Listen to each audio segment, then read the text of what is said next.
So today I'm with Richie Have Wheels. Riches. Riches? This is Richie. My name's Richie Wheels.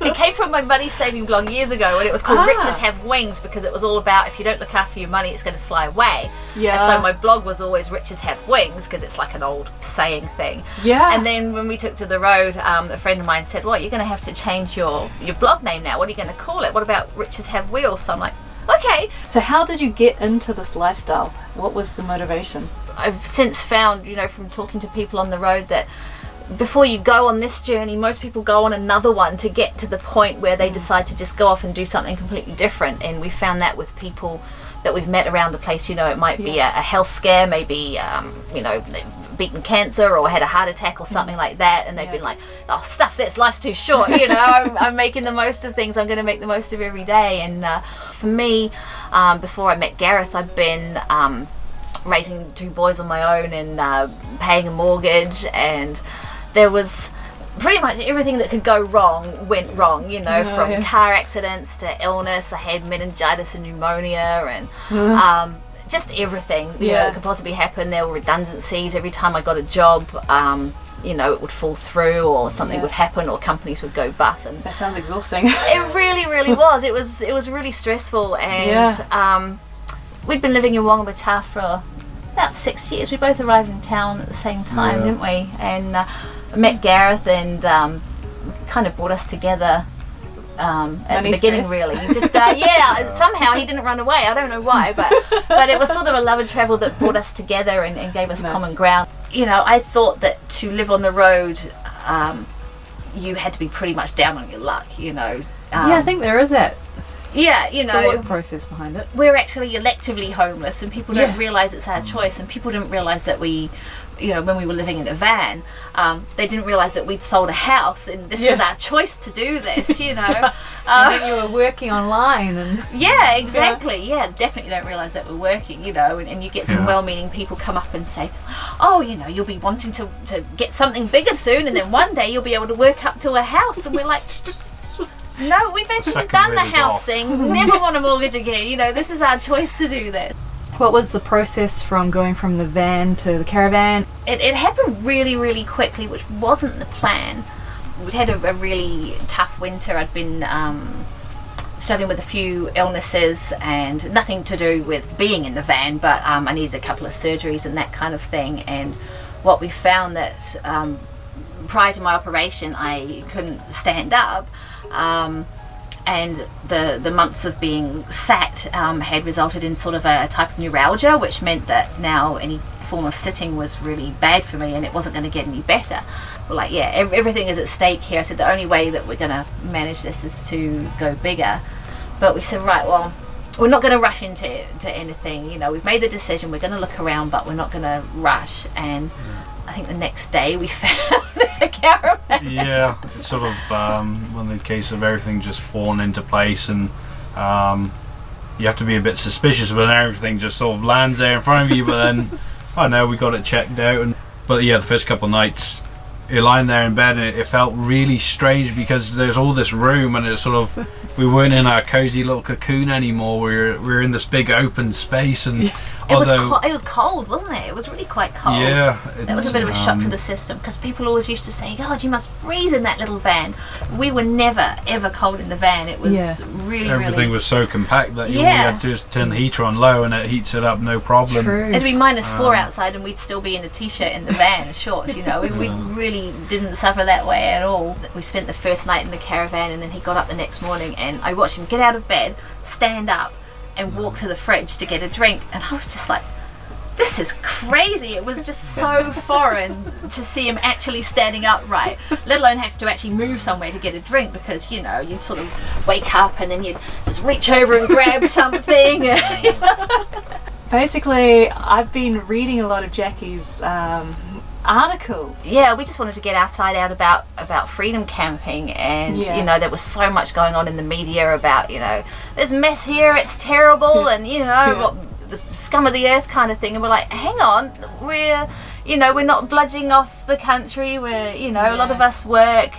There are people of all ages. A lot of retirees use freedom camps. It's just we felt it was a really we thought it was getting an unnecessarily bad rap and probably got the wrong name really. These days I don't think there's too much freedom in it a lot of the time. But when we first looked at living on the road, I thought we were just going to be freedom camping it all the way. I thought the same. And when people have read that about me, they're like, how can you be so naive? And I'm like, well, if I'm a Kiwi and I get that impression, as a permanent resident of many years, is it any surprise that I don't think it was talked that much about. It was just and before we did this, we didn't know anybody else that had ever done it, so we just heard of this freedom camping, and you see the save all this money.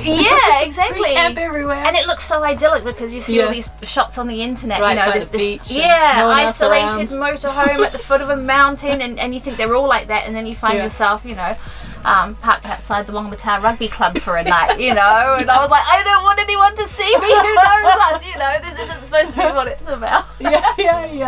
What we learned from a lot of people is that they're not in it for, same as us, for just being free.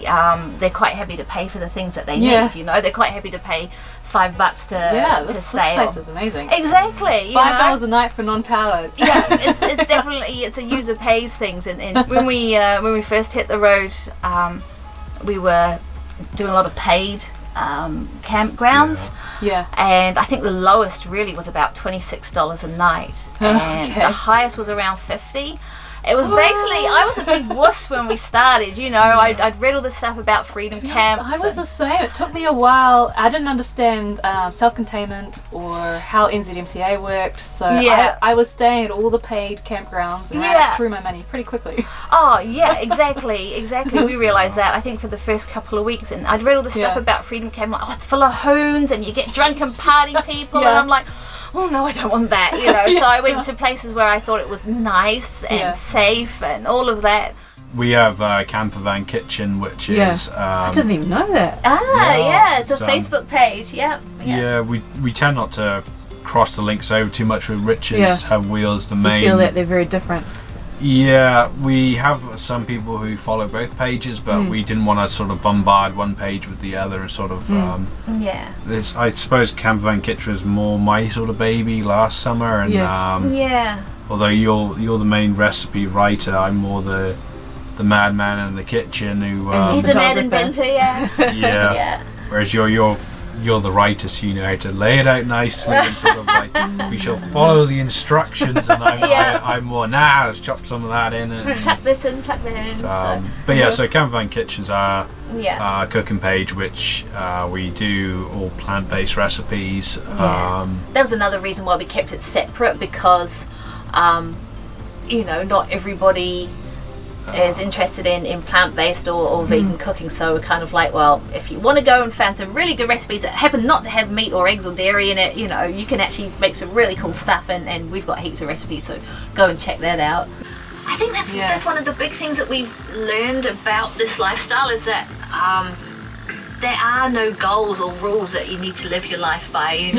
When we were back in the house, it's like, you should be married by this age, you should have a house deposit by this age, and it's all these goals that people are supposed to aspire to, and we don't want to live the Kiwi dream of a batch, a boat, and the quarter acre section and all that.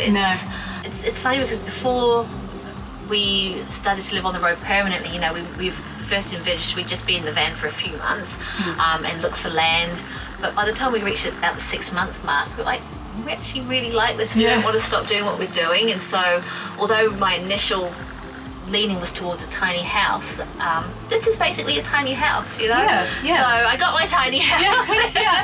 Home on wheels. Exactly. You get the best of both worlds. There seems to be sort of like a 50-50 ratio of people that live on the road. They either sell up and get rid of it all, or they keep their house to come back to. And when I realised how many more had made that decision as well, and we're doing fine, I thought, this is what we want. We want to keep doing what we're doing. So I think work is one of the factors that stops people from starting this. That uncertainty. Definitely. we had no idea like how many opportunities were out there. I mean, I'm still doing the same job I've been doing for 15 years, you know, and Gareth found his niche as well, and so... Oh yeah, I found 2 careers in one go, so... yeah, awesome. Exactly. Yeah. But it's literally, there's so many opportunities out there if you're not fussy, and if you just want to, you know, earn money to support your lifestyle or to enable you to go off travelling for a few months and have a holiday. There's just so many opportunities, you know. And it's even just talking to people. Definitely, definitely. If people realise, if they really knew how many of us were out there doing this and how many of us were succeeding and living a wonderful life and finding work, you know, they'd stop being quite so scared. You know, I was scared. It was honestly, you know, it was the scariest thing that I've ever done, was selling up and doing this. And it's that whole fear of the unknown. But there is so much support out there and friendship, and it's been brilliant. Definitely the best thing I've ever done. And that's awesome.